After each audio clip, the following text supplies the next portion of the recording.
The fish finger, a wonder from the freezer. Today I'm going to make my own homemade fish finger sandwich. Now, as this is cooking with kids, this is the ideal recipe to get the kids involved, to make some mess, to have some fun, to see how the fish finger is actually processed, and a fun way to get them eating fish. In front of me here, I've got a lovely bit of haddock. You could use some salmon. I know my nieces have done this a few times with haddock, with salmon. They love making it and they love eating it. So first of all, I'm going to just take the haddock. Again, we want to just run our finger along the fillet, and usually we'll find this area here. There's about 7 little bones. So I'm just going to remove, this is called the V bone. Just creates a little V, a little bit of waste, nothing really we have to worry about, because we don't want to tuck into our sandwich and on the last bite stumble across a small bone. That sandwich will be then ruined. So we want to take the fish and we're going to cut it into manageable sized fingers to fit our bread. So I'll cut this into 3. So they're all roughly the same size.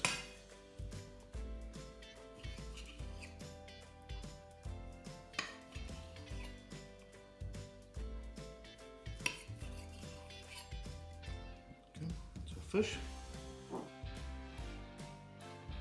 Now we just want to lightly season.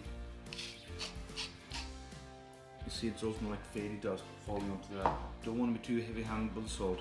And just a couple of turns of black pepper. That's all we're going to do. As is aimed for kids, we want to keep the flavours as simple as possible.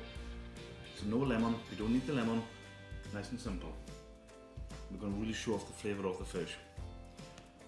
So now we'll take the fish and we're going to put it into our flour.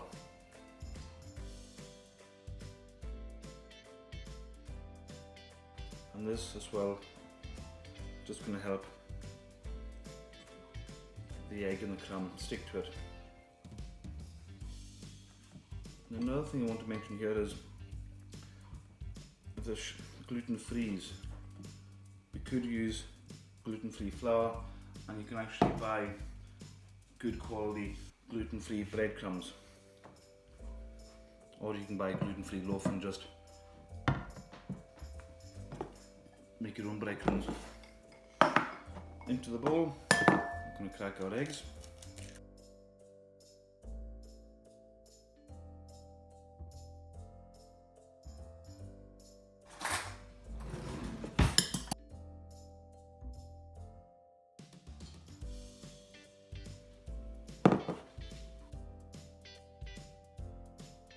Breadcrumbs will be the panko.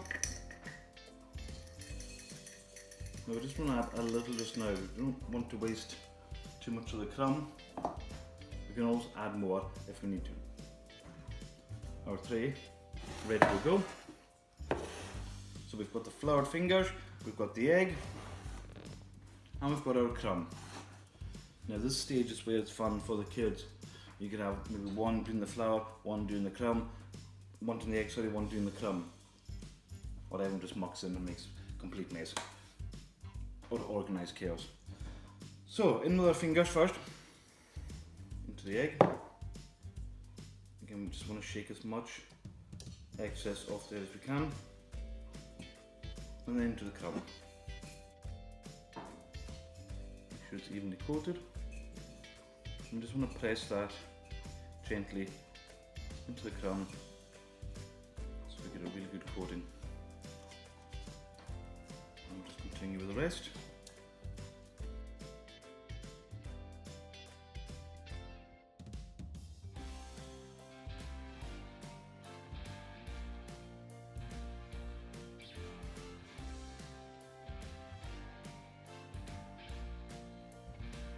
You can see what I mean about many hands making light work. You got one in the flour and one in the egg, and it just becomes a wee bit of a mess.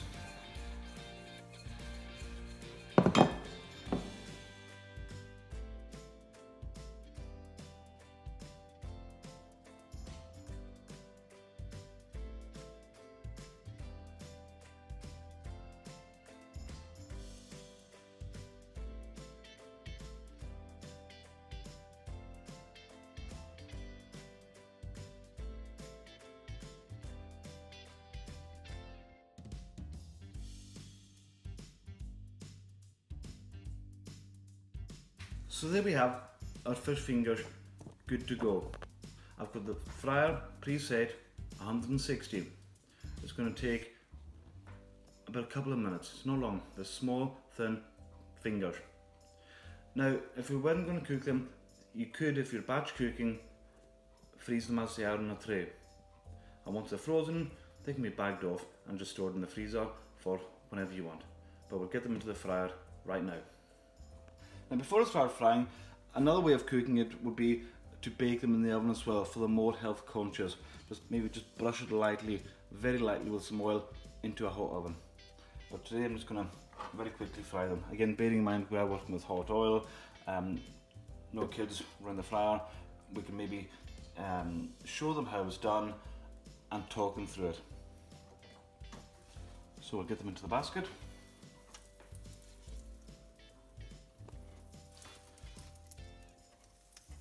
There's not many, so I'm going to do it in one fry, and that's going to take a couple of minutes.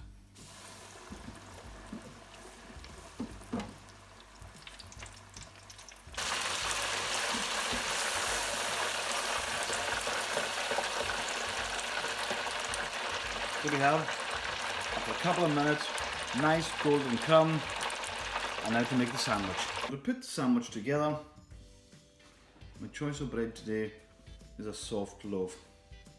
As for kids, it probably would be best to use a soft loaf, even though I do like the crustier loaves that make crumbs all over the board, all over the plate. And I think this actually works better for the sandwich. So I'm just going to take some mayonnaise. I'm just going to very lightly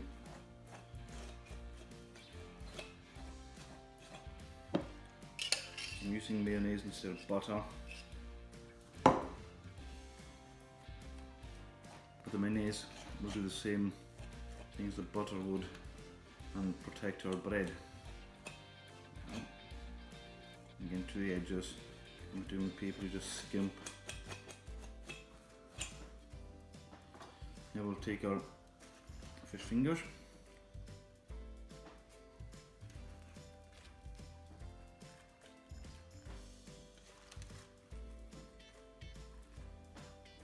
Portion. Now no fish finger sandwich will be complete without ketchup. So we just want a little squirt over the fingers. Lid on. When I press that down, you can hear that crunch.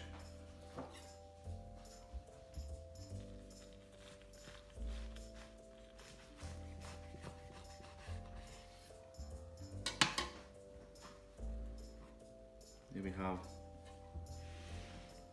my homemade fish finger sandwich. Enjoy.